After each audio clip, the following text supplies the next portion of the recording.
There are two primary reasons to hedge. One is to reduce your short-term cash flow volatility. Another is to maximize return on capital for whatever the investor's target level of risk is. Many benefits are achieved if you successfully reduce cash flow volatility. The primary one being that the risk of bankruptcy is reduced, which not only reduces the cost of borrowing, but also makes lenders more willing to lend you any money to begin with. Furthermore, more accurate earnings forecasting is possible when hedging.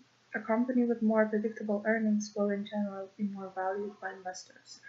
If your company uses hedging to withstand short-term price movements, its management can then focus their energy more fully on the company's core competencies, doing what they're best at. Some people don't like the idea of hedging against price fluctuations because they feel that in some ways it's a lot like gambling, but that's not true at all. Gambling increases one's risk profile by making a bet on price movements. By hedging, you are doing the exact opposite. You reduce the risk profile of your organization and don't have some preconceived notion that the odds are somehow in your favor.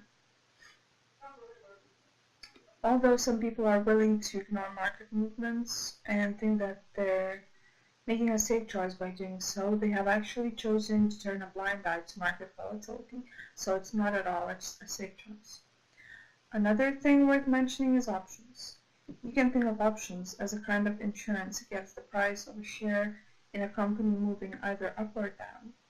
And just like you would with regular insurance, an upfront premium payment needs to be paid to the seller of the option.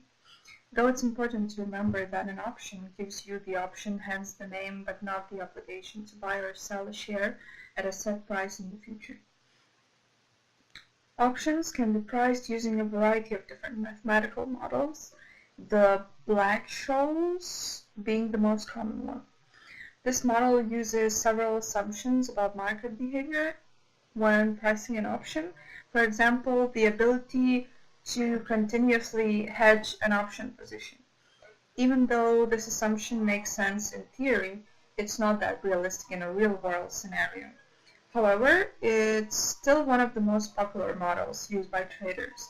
It's frequently used, largely explained in that it provides a quick closed-form solution. Other methods of pricing options, such as Monte Carlo simulations, require you to test a million of possible different scenarios. If you're a trader carrying a plethora of different options in your portfolio, Monte Carlo simulations could require enormous brute force computing power to carry out, which in a lot of cases takes more time than is reasonable for you to spare. I'll also tell you about the two most common types of options. One of them is known as a call option, and you'll only receive a payoff from it if the market price happens to be above the strike price. For a put option, the reverse is true. You'll only make money if the market price is below the strike price. These options are known as plain vanilla options since they are the most common and standard ones. When the strike price of an option is equal to the current market price of a share, that option is referred to as an at-the-money option. For example, when PayPal's share price is $85 and the call or put option is also $85, it's called an at-the-money option. As you probably know, all else being equal, the further the option is in the money, the more profitable that option will get.